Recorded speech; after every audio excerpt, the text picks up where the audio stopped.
So you graduated at BU 2019, but you actually transferred from RIT, right? Yes, I did. I went 2 years at RIT and then 2 at BU. Now, before we even talk about like kind of your career into hockey, is it true that you started playing hockey at the age of 5? Yes, I was Now, 5 years old in Mississippi.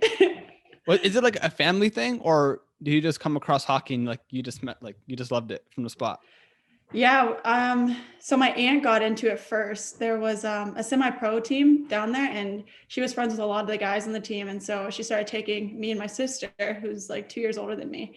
And they told us that, oh, you guys should come out. Like, we're starting a rec team. And so me and my sister showed up, and then we just never looked back from there. So you joined a rec team, and then from there you just kind of felt really passionate about it. Yeah, so I think we played 5 years in Mississippi, and then we played 2 or 3 in Nashville, Tennessee, and then my sister went to St. Louis, and then I started playing in Pittsburgh. Okay. And not that you mentioned Pittsburgh, is it true that you also had like a 12-hour commute every other week just to play in the U14 squad? Yeah, it's kind of crazy thinking about that, but 12 hours there, 12 hours back, and me and my best friend calculated it today. It was over 1,700 miles each weekend that we were putting on the car. So I don't know how we did it. I really have no idea. Because I played like soccer before, and of course there's like travel teams, premier teams. So in that program, was it really like an advanced level that you had to commute that far? Yeah, it was a AAA team, so it was the highest level at that point, and then it's like the highest level throughout high school. It's kind of like AAU ball, like the travel teams. So yeah. Okay. So when did you know that, like, okay, did you have a question, or did you kind of question yourself about, I want to go pro, or I want to play college ball or college hockey? I don't think I ever questioned if I wanted to play college hockey. I always knew that I wanted to play D1, maybe from like 5th grade. That's when I made a 10-year plan. But I did start to question if I could play D1 because my junior year and even like going in my senior year, I didn't have any offers. I wasn't talking to any D1 coaches. And then as for playing pro, like when I was in high school, there weren't any pro teams until maybe like my 10th grade year. And I was like, oh, like I'm not gonna be able to make any money off of it. So I'm not sure if I want to do that yet. Okay. But in high school, of course, that question comes more often if you want to play in college. And of course, if you play in college, you can get, like a free ride. And that's really one of the biggest incentives to play a college sport, right? Yeah, it definitely is. Because coming from Mississippi, we didn't have a lot of income, especially to put towards a higher education. And so I was like, well, if I don't get this D1 scholarship, or if I don't get help from the school, like I'm just gonna have to go to community school. And so I went to RIT, but they didn't have any athletic scholarships. So I was actually getting academic plus financial aid. So that's how I paid for most of school then, took out a few loans. And then when I transferred to BU, I actually got a full ride, which I was super thankful for, because at first I was only supposed to get a 75%. So I would have gotten like one full year and then 75 the other. But thankfully I did really well my first year, and then they made me captain. So the coach was like, we'll take care of it this year. And I was like, thank goodness, because I don't know how to get another loan. Wait, but how's that transition? Because, I feel like once you're part of a team, it's kind of like family, right? And then after you said 2 years, I think you move from RT to BU, and you have to depart from that team that can feel like a family. So how's that transition? Yeah, well, so when I was in high school, I went to 5 different high schools. And so I was like, oh, I guess it's just another place that I have to go. But it's funny because even when you leave, you still keep in touch with those people that you were super close with. So it was kind of a hard transition, but I was looking forward to meeting all my new teammates. And so I was glad that I didn't know anyone on the team. So it was just kind of a start, or a fresh start for me. So in Mississippi, like where you lived, was it a really suburban, urban area, or was it really like just desolate, Country? quiet? Yeah. So it kind of depends. Where my brother lives, it's more country. And that was like 15, 20 minutes from me. But I was living in South Haven, so that's about 10 minutes from the border of Memphis, Tennessee. And so we had a lot of people that live there, actually. We had really good sports teams too, so that helped, but it wasn't ice hockey. So what do you have to say for like college students who maybe live in the middle of nowhere and they want to move to a very urban area? I mean, I know nowadays it's really hard, but I'm saying like because of COVID, but once COVID is over, post COVID, and schools are back to capacity, to full capacity, what do you think is the best, I guess, the best advice you can give for someone moving from a countryside area to a really urban area? Like, how's that culture shock? How do you kind of readjust yourself to that environment? I would say it kind of depends on the person. Like if you're a homebody, you'll probably have a hard time being away from your family and all of that. But I was always one of those independent kids. I was like, yeah, I'm ready for the next adventure. But a few things that I had to help me, like especially from moving from RIT to the big city of Boston. Like I had never lived in Boston or a city that massive. And so that was kind of a shock. But I think just being around those people that wanted to make it homey for me, which was super nice. And then like I found places like coffee shops that felt like home, or I like would play some music that reminded me of home or something like that. Just like finding my little comfort in everyday life. Mm-hmm. And of course, playing in a team, you have a massive benefit of being with your teammates 24/7. That's like eating, lifting, playing the games, practicing. So you always have a social circle. But do you have to be very social to be in a team? Because like you mentioned before we started the podcast, you said that you wanted to be in your own area, away from your teammates after all that type of stuff. You want to be more towards yourself. And I feel that a lot of your teammates could feel like, oh, like she doesn't want to be part of the group. She's not with us. Is that fair to say? No, I was actually with them a lot. Like I was always up campus.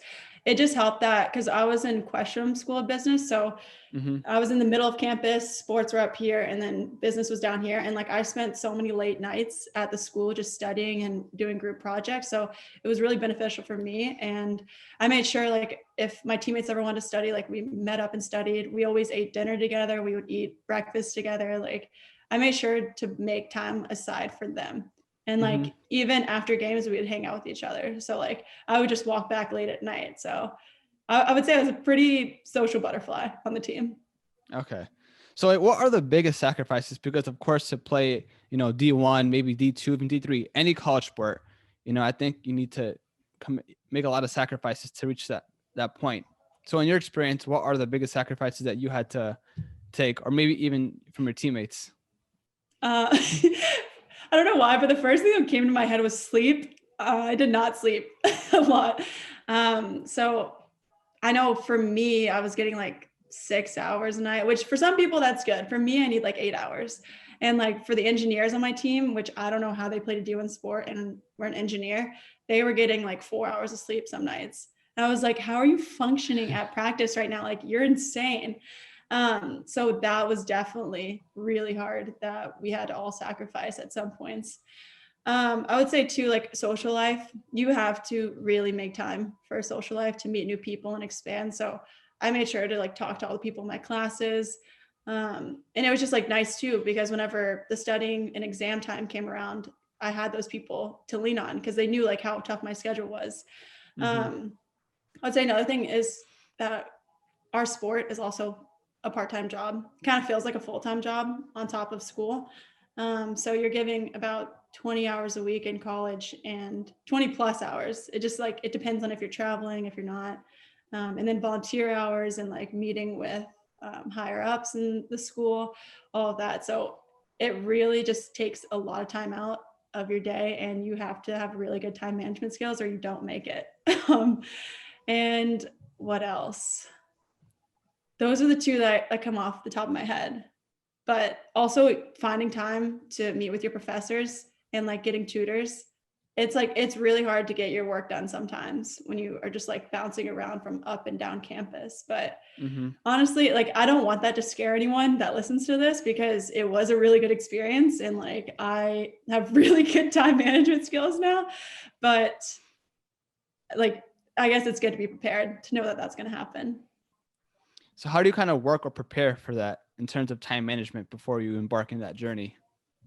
It definitely started in high school. Well, because we were traveling since middle school from like Mm-hmm. 7th grade on, those 12 hours there, 12 hours back each weekend. So we missed a lot of school. And like, if we didn't keep up with that stuff, we would have fallen behind easily. But I would say being vocal and talking to your professors ahead of time. Like we have to give them letters at the very beginning of the semester to like let them know like, hey, we're on the hockey team. We may miss a few games or a few days of school, but it's going to be for games and we'll make up the work, all of that.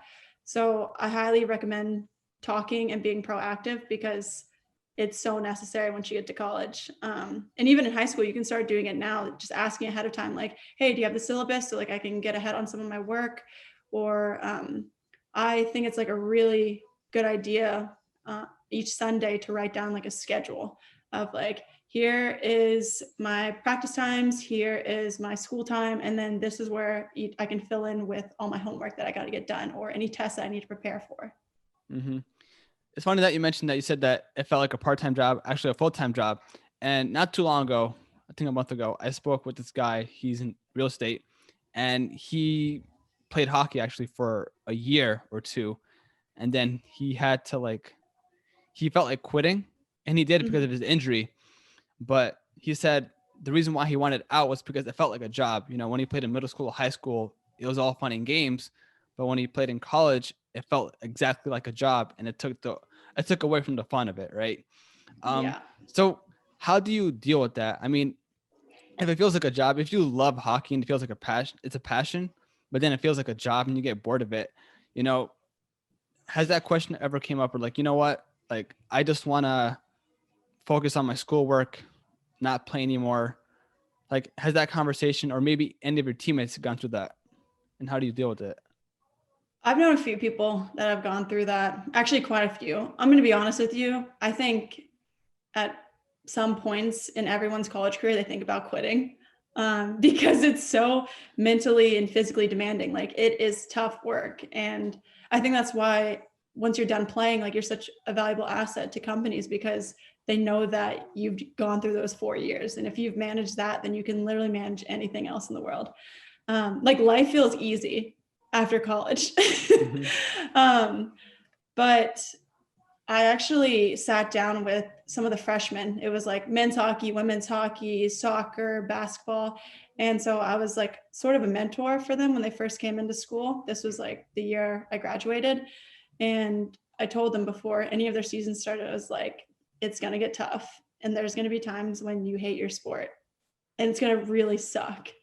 But you're going to push through it and you're going to figure it out. And it's nice to know that other people are going through the same thing as you. So like you lean on your teammates. Your teammates know if you're having a bad day, they can tell. And they'll ask you like, hey, what's up? Like, what's going on? And then you just tell them, you talk about it. And so like, I think that part of being on a team is really helpful, just like the communication aspect of it all. And from that point on, did you kind of create like your program, you know, the Female Athletic Society when you mentored the freshmen, or did you kind of come up with the idea before? So I always wanted to do that because I've been mentoring girls since I was in high school, like obviously younger athletes, but whenever I was in college, I would talk to a lot of my teammates and I would help them with like career advice and school advice and like what direction they should take. And so once I graduated, I was like, oh, I really want to do this. But then I got a full-time job working corporate. And I was like, okay, I'll just put it in the back burner because I don't really know where to start right now. And like, I don't think I'm ready to take on this responsibility. And so then I ended up quitting my job in July, this past July, because I went to go play pro hockey in Budapest during the pandemic. And I came back like a month and a half later because COVID got really bad over there. And basically I was like, all right, no better time than now. And so that's when I started coming up with like the Female Athlete Society. And at first it started as like my mentorship and put out a few TikToks and a few posts. And then all of a sudden, like it just took off and I had so many DMs from girls and I was like, okay, like we need to start doing something. And so basically with the Female Athlete Society, these athletes get resources. I'm sorry, this is probably one of your questions. No, it's cool. It's cool. It works. Yeah. Yeah. But so they get resources, they get a chance to talk to female athletes that are in college that are playing pro in their sports. And they just get to learn about what it's going to be like in the recruiting process and like the mental side of the game and mental health, because a lot of times mental health isn't talked about. And so I wanted a place where they could get those resources. And so right now the community is free. And so any female athlete can join. And so far it's been really good. I've gotten some nice feedback from the girls. And so I'm really happy about that. Wait, so what was your first step? Did you literally start on TikTok, Instagram, just publishing some posts there and started growing? Yeah, so I started a few Instagram accounts this year, and I was on TikTok already, just like on my personal page. And then, so I was doing the mental performance coaching, which I still do within the community, but I had like my own website, and I still do, but I'm not utilizing as much anymore. And so I had like the mental performance coach or on Instagram, and I was like posting my content there, and like I got a lot of feedback. And then I posted one TikTok, and it took off like 360,000 views, It went viral? 120,000 likes. Yeah, it went viral on TikTok. And so my DMs blew up. I messaged it, or like the messages in my DMs on TikTok and Instagram both started disappearing. Like my inbox was flooded on my email, and it's taken me until now to answer almost all of them.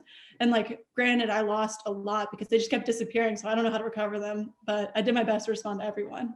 And so from there, I was like, all right, time to start working on a website. So I built the community and then started reaching out to all those girls I had talked to, and we're almost at like 200 members. And I launched like 2 weeks ago. So. And so is your community a Facebook group? Like, what platform do you use to kind of communicate and put the group together? It's just femaleathletesociety.co, and then you can apply. It's free. You just like answer a few questions, and then I let you in, and then you have access to all the resources and all the people that are within the group. So when creating this platform, I feel it can be very challenging because you have to be like the middleman, the middlewoman here, because you have to find, the players. And of course you connect players with other players and coaches, right? That's the idea here. So how do you kind of get both parties to come together? So it's nice because within it, I wish I should screen share or something and show you it, but like within it, there's the homepage where like it's just like it kind of looks like Facebook feed, but it's not a Facebook feed. It's like on my own network. And then there's like a discovery page. So that's kind of like the Instagram discovery page where like you see like 4 different things, like the featured posts and all of that. And then you get into the topics part, which is where both parties, like the coaches and the athletes, can post. So there's like a ask the mentor / coaches topic. There's a mental side of the game topic, mental health, nutrition, workouts, all of that. And then underneath that is like specialties is what it's called. And that's like you put if you're a middle school athlete, high school athlete, professional athlete, collegiate athlete, or former athlete. And so that's where like people can go and like they can message anyone inside the community, which is really cool. So you can really reach out to any of the coaches and they'll respond. So do you think there's like a gap in the market where, female athletes don't have a resource to kind of get help to either bring their game to the next level or apply to, a program, like a collegiate program, et cetera? Like, do you think you kind of filling in that gap in the market? Yeah, I think it's really tough because even when I was growing up, I didn't have any mentors. I didn't know who to look to. I didn't know how to get to college. I didn't know how to apply to college, anything like that. And so it happened. And like, I'm from the South and I have a lot of friends that are from the South and they're like, yeah, we didn't have this. Like, this is super cool. So I have a few people on my team that are helping me do this. One's from Maryland, one's from Texas, and then one's from Rhode Island. And together we're just like figuring out along the way because we know that it's tough. Like that TikTok said it all. You should probably like put that in there, the TikTok link. But basically I was just like, if you need help balancing school or the recruiting process or anything like that, and like, they don't know how to do it. And there's a few resources out there, but like you have to pay for them. And it's just like, everything's super scattered. And so I know how difficult it is to like have to keep Googling everything and like figuring out for yourself. So I want them just to have the opportunity to talk to people that have already been through the process. And at what age or what grade do you need to know that you're going to take this seriously? I feel like once you're a freshman in high school, that's when you have to really take your sport seriously so you can get into a program, a D1 program. Yeah. I know coaches that have recruited in like eighth grade. So I wouldn't say to worry about it then because you can't legally start talking to coaches until your junior year. And so like you can reach out to them when you're in high school, but they can't respond to you And so you should probably start taking it seriously in high school, like your 9th grade year, and just like honing in on your skills and developing. But your junior year is when you really need to take it seriously, because that's when spots start filling up. And so coaches are in contact around that time and then through your senior year. Now, of course, you can be a good player, but what are some other prerequisites that you need to be in a D1 program? So, for example, grades, of course, and you need to learn how to market yourself too, because if you don't have any film, then how your coach is gonna, scout you, right? Yeah, definitely. Good communication. It's crazy how far that goes, because these coaches, there are thousands of student athletes. And like, I think I read something that only maybe 8% of high school athletes go on to play in college. So the numbers are very, very small. And these coaches aren't able to see every single player out there, but that's why reaching out early is probably one of the best things you can do. And like trying to get a tape, even if it's like practice tape, like do whatever you can to get your hands on that, but also updating them on like, hey, I'm going to be playing in this tournament. And like now with COVID, they're all online. So like they record it and like you can literally watch the player from your desk, which is super nice. But like saying, hey, like I'll be playing at this tournament.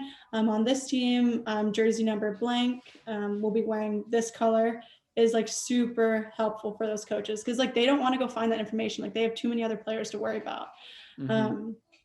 So there's that. And also they want to recruit good people, because culture is really big in the sports world. So finding people that match their culture. So like at BU, we looked for good people who were good teammates that wanted to show up every single day, that didn't complain. Because like I said, things get tough, and like having a bad attitude about what's coming your way is not going to help anyone. And so they look for good attitudes. Like if a goalie slams their stick on the net, you're like, probably not going to recruit them, or like if they're pouting and like hit the boards with their stick whenever they're going back to the bench, or like not back checking, stuff like that. Like that's really important. I think something to realize is that somebody's always watching you. And I know like it sucks, because spotlight seems weird sometimes, and like it seems like a lot of pressure, but like just being on your best behavior is like what you really need to focus on in high school and even in college. So even if you're like mad talented but you have a really bad attitude, your chances of joining that team are slim. I don't know. For that, it kind of, for the most part, coaches will kind of defer from you, but yeah, they want someone that has a good attitude, because like, what are you going to do? Like if you're a really good player and like you score the most on your team, but like you're screaming at your teammates, nobody wants that on their team. Nobody wants someone that's just going to get, oh wait, you said I could cuss, but I don't feel comfortable cussing. Like it's peed off at their other teammates, they don't want that. So it kind of depends on the coach, if they're going to put up with it, or if they're going to talk to that player and say like, hey, you can't do that. But for the most part, like they'll steer clear of those players. So how can you get that edge nowadays? Because people, with COVID, they're really expanding on their personal brands. And if you're, an athlete trying to get into college, you can really work on your personal brand with film, you practicing, you playing matches. So coaches can look at that and be like, look, this is a good player. I like what he or she is doing. Let's sign them up.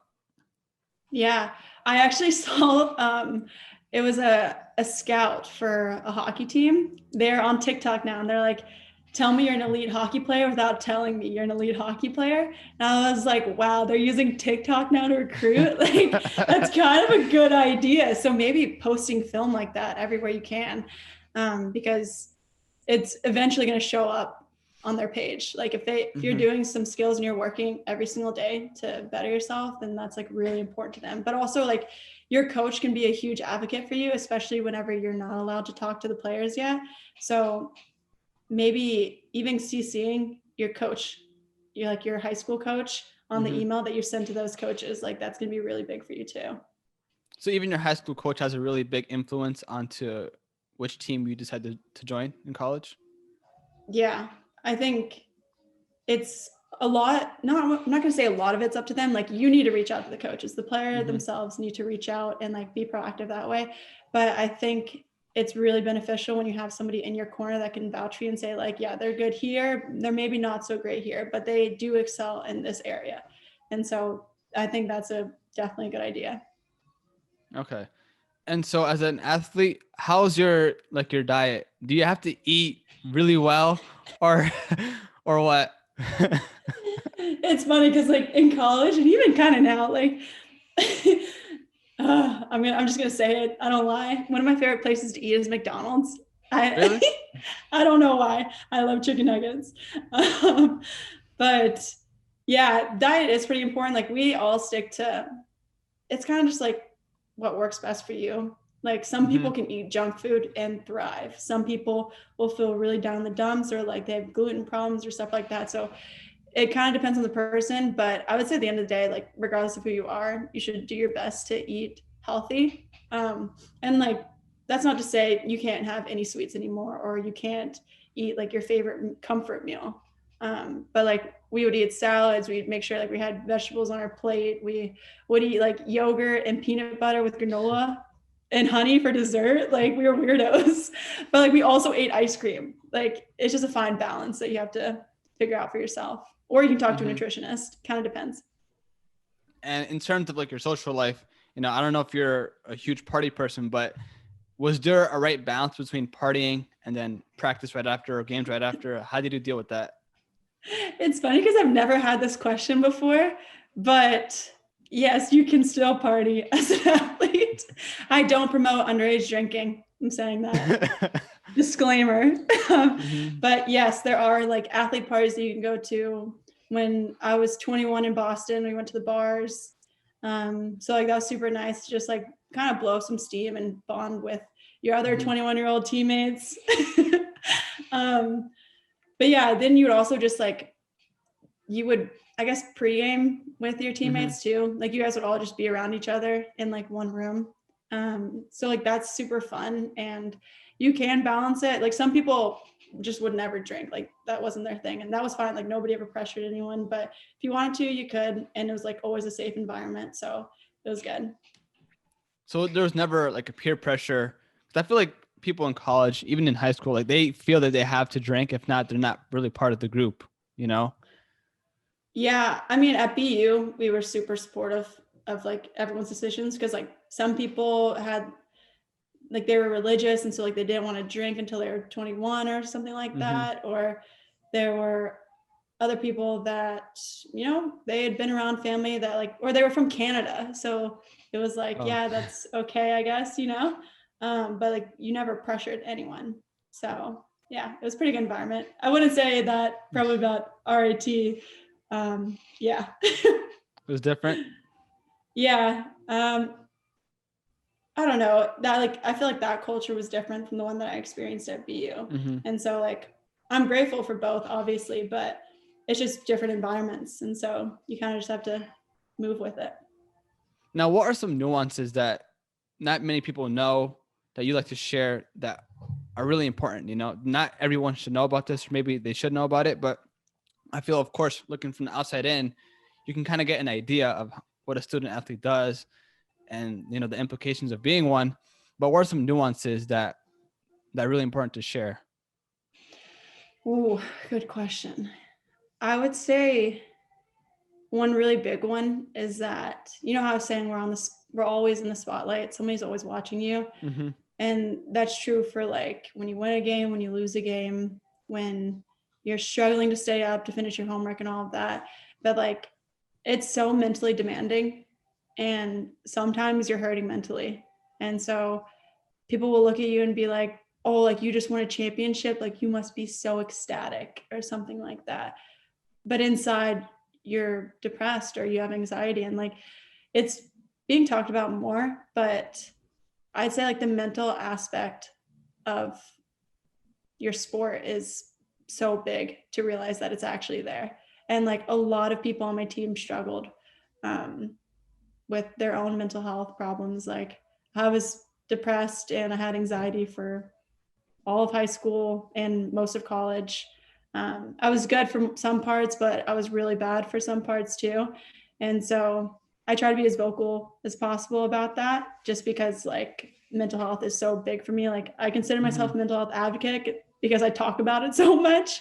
But like I want other people knowing that they're about to be a college athlete or that they want to be a college athlete, that there's going to be some really mentally challenging times. And it's okay if you want to reach out for help, because I wish I would have done it more.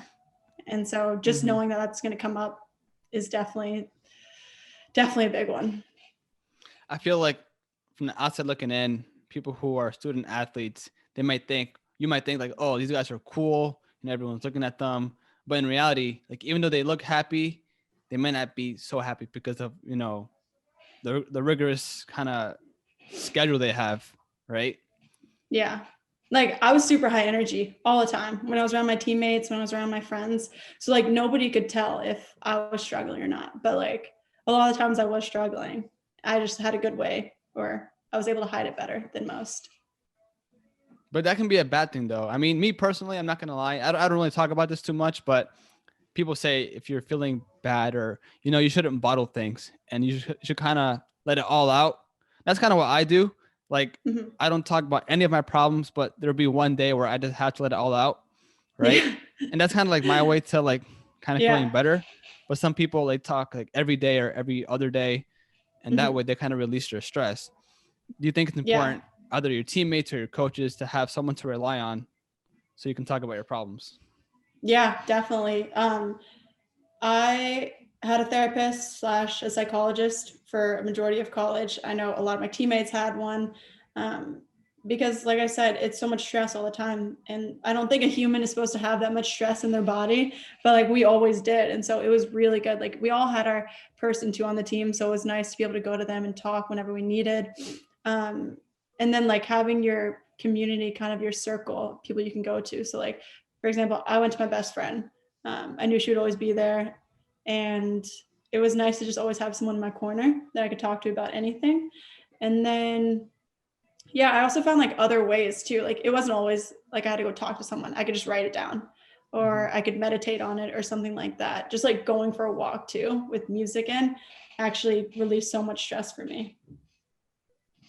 And going back to the female athletic society, what's kind of your overarching ambition here? Is this something that you're working on the side, or is this something that you want to really take forward and expand into something bigger?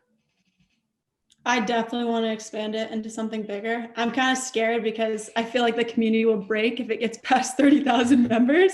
Obviously, I'm only at 200, but I'm aiming high. Um, but I think it has a lot of potential, especially if like I got more people to help me out. But right now, like I like the small kind of group that we have. We're going to start doing live Zoom calls, which is going to be super nice. So, like, I know one topic of discussion that a lot of the girls have asked about is motivation. And so we're going to be working through that. We've sent them like trackers on how to do daily habit tracking and how to set long and short term goals. And then hopefully we can get them in doing like workouts. We have a girl that is a CrossFit trainer, so she's going to be helping out with those. But yeah, hopefully like it gets big. I don't know how big I want it to get over the next month because we're still obviously working on the kinks. So we did like a soft launch, but I think maybe mid-February we'll do the real launch. So we're still excited about it. So what things did you have to learn? Because I mean, you kind of started this on your own, right? So you had to like make the website, do the social media, marketing, branding. Now, Mm-hmm. I guess how do you even start that, or how do you know what to do? I still have no idea what to do. um, I I'm very fortunate that I had my boyfriend who was like super big in the social media space and like he knows how to make websites and all that. But he was like, Mm-hmm. look, this is what you need to make it on, and I'm gonna let you take care of it. Like you have to build it. I was like, dang, like I'm nervous. Like, what if I mess it up? And so like that took me a couple of weeks. And then I've had to do like a lot of outreach via DMs from like all those girls that had reached out to me before. So that Mm-hmm. was like hundreds. And then the social media, I kind of had to figure out my own brand. Like I just made Canva PowerPoints. I have like, oh, this is the logo. This is like what we're about. This is our mission. This is why we're doing what we're doing. This is what we're going to offer. And then like color palettes, all of that. So like there's actually a lot that goes into it. And TikTok really helped me with that. I will not lie to you. Like they have a lot of good business ideas on there. And so I followed some of those and just kind of figured it out along the way. I think that's what everyone does. No, yeah, I think it is important to kind of focus on TikTok because the organic reach is crazy. Of course, Instagram is important, but if you put in the same amount of effort on Instagram, then you won't go as far as you put the same amount on TikTok because you can go viral at any moment still to this day. Yeah, definitely. The TikTok algorithm is really funny too. It's like sometimes you think, oh, this post is going to do so great. And then you post it and it's like no more than 1,000 likes. And you're like, are you kidding me? Like that's messed up. But yeah, I think TikTok is a really good way to branch out, get new people interested, and like kind of understanding what your brand is all about. But it's also hard to post videos. I will not lie. Like it takes so long for me to make a video that I'm just like super deterred from even making them. I was going to say for TikTok, it's the perfect audience too, because the people who are, in college or about to be in college, in their teens and whatnot. But you said that it's hard to make a video. Is it because like, are you like camera shy or you don't know what to say, like structure your content? Yeah, both. Sometimes I don't know what to say, and like sometimes make a script, sometimes I don't. I kind of just like go with the flow. But then also just thinking of content, like you either have to make it yourself or you have to like look at what's been working for other people. And so you have to do a lot of research. Like I do that on Instagram too. You have to research what posts work for what people. And like I kind of follow people that are in my market. So like just female athletes and all of that. And even just like hockey, I look at what they do and then I see, and then I try it. And if it doesn't work, it doesn't work. I just keep posting. And is your podcast kind of integrated into your platform or is it something independent? So I haven't actually posted any of the videos on my TikTok, but the podcast is very similar to what I'm doing with the community, where I share the stories of current and former female athletes. They can be pros, they can be collegiate, and it's like all different sports too. So it's kind of just showing the next generation of female athletes that everyone's journey is going to be different and that it's okay if you don't look like the person next to you. And so it's kind of just about owning your own journey. And that's the most important part. Now, once you stop playing hockey, I mean, of course, you said you played in Budapest, right? After quitting your job. Now, I feel like a lot of people, once they're done playing sport, they're done. But do you think it's still important to at least, be physically active, kind of be involved in your sport in some sort of way and not let all that hard work, because you don't want to be unfit, right? After all those years of practicing and playing. Yeah. It kind of depends on the person. Like some people pick up different sports once they stop playing their sport that they played for so long. Because I know a lot of athletes, once they're done in college, are like, I'm done. Like I'm so burned out. Like I have worked the past 18 years of my life. So I think it's time to move on. Some people are like, dang, I love hockey. Like I want to keep playing. And like same for all the other sports, but I definitely think it's important to keep up with like your active lifestyle.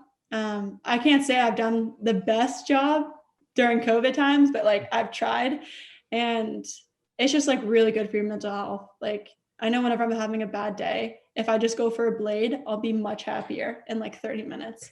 And so that's what I've been doing. I've been jumping on the ice here and there with beer league teams, and I've also been like coaching a little bit. So it's been really nice to like stay active with hockey. Is it easy to find like pickup matches for hockey in your area or anywhere? So I've just been messaging people on Instagram. So I have a lot of friends, like a huge network of hockey people on my Instagram. And so like anytime they post about someone living in California, I'm like, oh yeah, I got to hit them up. And then one of my friends from my pro team, she was living in San Diego and she was like, hey, we got a men's league game tonight. Like, do you want to come? And I was like, yes, please count me in. And so I'm doing that. And then I had another person reach out to me and they said like they had an extra spot on Sunday. So might be playing again this Sunday. Dope. So there's always, I feel like there's some some platforms like Meetup, maybe even Facebook where you can kind of find, I play a lot of soccer, right? And there's tons of players here, right? I mean, the thing with soccer is you can play on any surface, but for ice hockey, you can only really play on ice, you know? Yeah, So literally. that can be a tough thing. So it's really hard or harder to find pickup matches for hockey compared to any other sport. So that's why it can be hard for like athletes once you're done playing in college to really pick it back up and, you know, be fit, I Yeah, guess. definitely. You kind of have to get out of your comfort zone because I have social anxiety. Like it's Mm-hmm. definitely gotten way more mild than it used to be, but I did not like even picking up my phone. Like I did not want to talk to anyone on the phone. Now I just FaceTime all the time. But like even reaching out to somebody that you may not know could like lead to so many opportunities. And that's not even just like playing beer league games. Like you could just reach out to somebody who's doing something that you could see yourself doing in the future. And so Mm-hmm. that network is super nice to have. Have you ever like maybe tried about reaching out to RIT or BU about like what you're doing and maybe they can help you out in some sort of way or kind of have a collaboration? Um, I actually haven't even thought about reaching out to them yet because No? I don't know where they would fit in, I guess you could Yeah. say. Like I could get some of the college players to join, which would be super nice, but I could just text them myself and they'd be happy to help me. But yeah, it's not a bad idea. I'll definitely write that down. But you definitely want to grow it first, right? To get to that point, maybe. Mhm. I'd say probably once I hit 1,000 members, then I'll start reaching out to other people. But hopefully I can just do that on my own, even without reaching out to them. Okay. And at some point, you're going to be hiring or maybe finding other people to work with because, like you said, doing all this by yourself can be, you know, it can be a headache doing all these things Yeah, at once. You kind of have definitely to can be a find what you're headache. best at. So I'm glad I have my team and we just delegate to each other, let each other know like what our roles are. So it definitely works out just having that communication. Mm-hmm. What are like 3 pieces of advice that are kind of like monumental for anyone trying to make it into D1? Ooh, D1. Um, One thing would be self-awareness. Like, who are you as a player? Do you really think that you can play D1?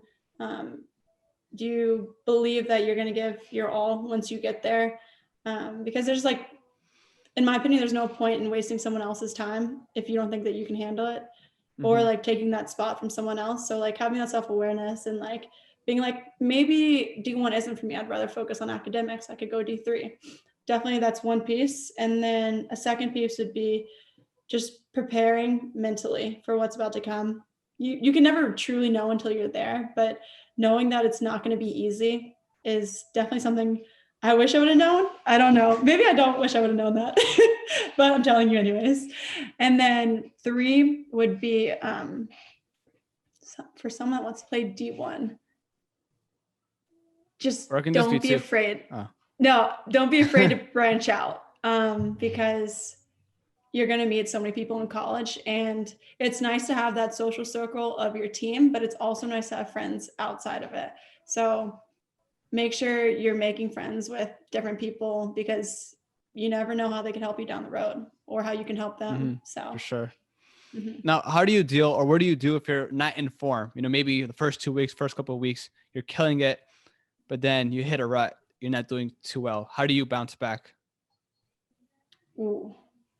Um, that definitely depends on the player because obviously like you can't go take time off to figure it out. Like you have to keep Mm-hmm. pushing through. So definitely keep going.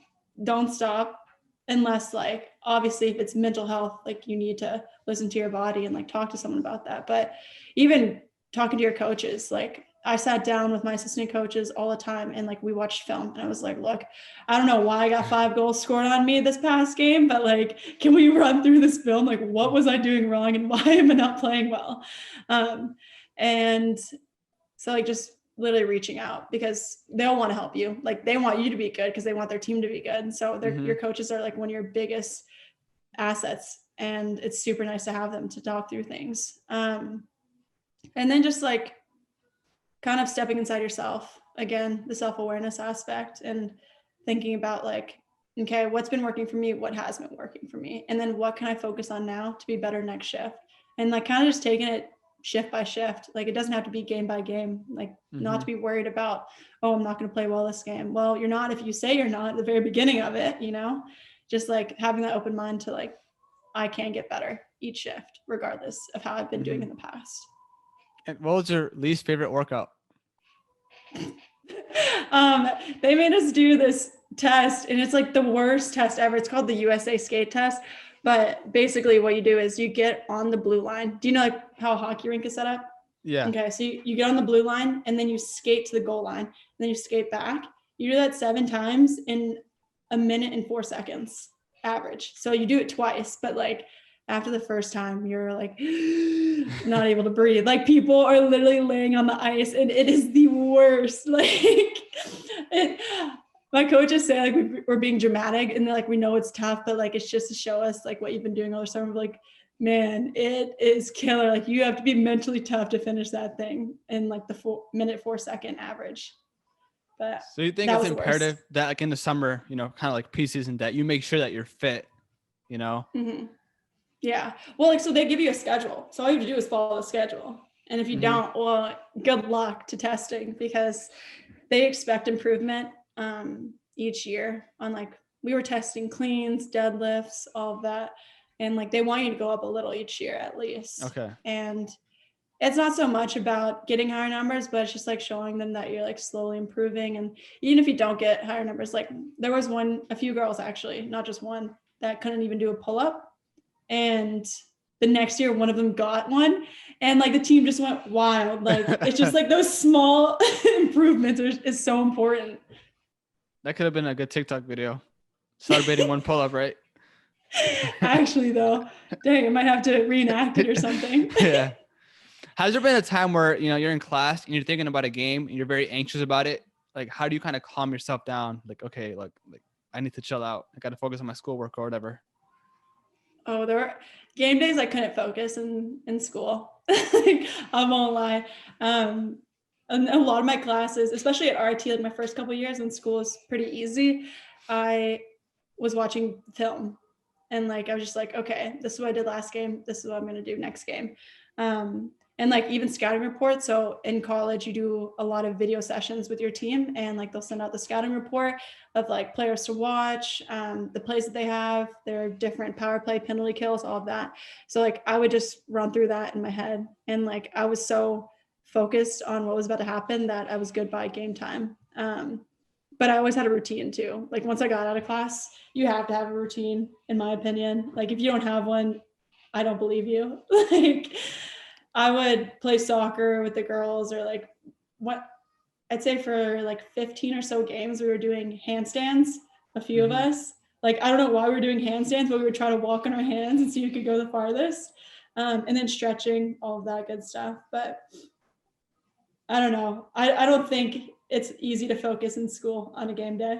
And so I'm not going to tell anyone else to focus. And do professors know, like, do they kind of give you, I'm not going to say freebies, but do they kind of give you a helping hand because they understand like how much work you guys have to put in? Yeah. So one of my professors, like one of these years, I guess she didn't know that I played hockey. And so like it was, oh wait, did you do core? Core? Yeah, of course. Yeah. Yeah. So one of my professors during core, which is like a 4-hour ordeal each day, she had no idea. And so like I was literally so tired in class sometimes because I had to take the early session, like the 8 to 12. And so I'm just like sitting there like this, like trying my best to focus. And like one day she came up to me and she was like, Reagan, like, I just want to let you know how proud I am of you for, I had no idea you were on the hockey team. Like you were doing all this. And like, I was the leader in my group and she was just like, I just can't even believe like you can manage that. Like if you need anything, let me know. And I was like, wow, it was super nice of you to come say it to me. But like they will actually work with you if you show them that you're putting in the work. And so I would always go to office hours. Like I was one of those students that needed a little extra teaching. And so office hours and tutoring was how I got through college basically. And how important is it to know, I feel like people, they will take the easiest classes or the easiest major just so that they can have an easier schedule to play their sport, right? But that can be really bad because once they graduate, once they get a job, you're going to get a job on a subject or a field that they don't like at all, and you're going to be miserable. So how important is it to, of course, play your sport, but pick a major that you love, even if it's as hard as engineering or, whatever it is? Yeah, actually, I was pretty surprised. Like, people on my team always pick the major that they wanted. Like, there's people doing criminal justice. There was people that were doing like pre-med, biomedical engineering, like crazy things. I don't know how they manage any of it, but I would say like it's super important to just study something that you actually like, because school is also not the funnest for some people. Like it was not fun for me. But like I liked marketing a lot. So like I could focus in on those classes the best. And so like I'm glad like I went with that major. So I wouldn't say like I don't really think any majors in college are easy, not even comm like some people say. Communication isn't that easy either, but I'd say just doing something that you like is really important whenever you're picking your major. Yeah, I think that'll make things a lot more easy, because I remember a lot of people, they would study like software engineering, computer engineering just for the buck, because it was a thing to do, the cool thing to do. But then they realize once they graduate and they get a job, they're just completely miserable. Or even like being doctors or lawyers, that's where you get the big bucks. But if you're miserable, then, your life is going to be a living hell. Yeah, literally. That's why I went like the entrepreneur route. I'm way happier this way. I'll probably go back into a corporate, but definitely I like my freedom right now and like being able to make my own hours, because I know how to make my own hours, Yeah. So it's like, if you need to be in that environment to get your work done and everything, then you need to work that 9 to 5. But right now, like I'm just kind of doing a little exploration, and we'll see. At some point, do you want to monetize your platform? Like, are you waiting for it you want to grow it first and then monetize it? Or are you looking for ways to monetize it right now? I'm already looking for ways to monetize. Like, we're writing ebooks and everything like that. So we'll put that in the community, but also we're going to charge for them, because the one that I'm writing right now with one of my old teammates, it's the recruiting ebook. And so we have put in 50 plus hours of research already, and we're at like 35 pages and we're not even done. So we're definitely going to monetize that, but it's still to help the community of girls. Yeah, for sure. And so we'll definitely work through that way in like courses. So, of course, TikTok is a huge marketing medium, and I'm pretty sure they didn't teach that in school. So how different is it, the modern marketing techniques with Instagram and TikTok, Facebook ads, that compared to what you learned in school? I didn't learn any of that, I don't think. They didn't talk about Instagram. Like, they made you make the post and stuff, but I think a lot of what you learn is either at your first company or on your own.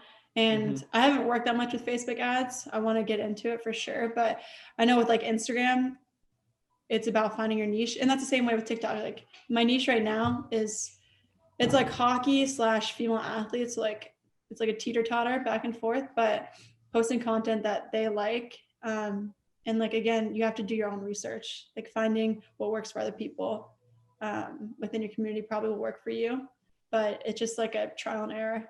So I didn't learn that. I just had to figure it out. No, yeah. And I feel, just to close out here, a lot of people, they get very disappointed that, they don't really learn anything in school, because once they get their first job, same thing happened with me. I'm like, okay, what the hell? Like, I try to apply all the methods from school into my job, and nothing was really clicking. And you have to learn everything at your job, basically. So you question yourself, like, oh, like, was school really worth it? Yeah, I was a data analyst at TJX companies. Like, I didn't learn anything in college that helped me with that job. We had like a 6-week training course too, because all their systems are completely different from anything I've ever seen. So definitely learned a lot there. Grateful for it. Don't know if I could do it again, but good experience. So Reagan, I don't want to take too much of your time here. So if people, want to learn more about you, learn more about, your platform, the Female Athletic Society, even your podcast, where can they check that out? So they can go to femaleathletesociety.co. They can do that, or on Instagram at Female Athlete Society. And then if you want to message me, Reagan Rust. That's me. Dope. So you say you your DMs aren't as full as they were before, or they're still going through them? I've gone through my Instagram ones. That took me Okay. 2.5 months, but gone through them, thankfully. Dope. So I'll definitely let you know once the podcast is going to be uploaded. Of course, I'm going to mention that. I'll put all that in the show notes, all your handles. So if anyone wants to click on that, they can, and just DM you there and join the group as well. Apply for the process. Actually, how long does it take for the application process for them to join the group? Probably takes no more than 2 minutes. 2 minutes? Pretty seamless. Yeah. Okay. Yeah. So yeah, I'll put down the show notes. Anyone can DM you there. And of course, I'll be making these clips and putting it on IG, on TikTok. So I'll be tagging you on those clips as well. Sounds good. Thank you.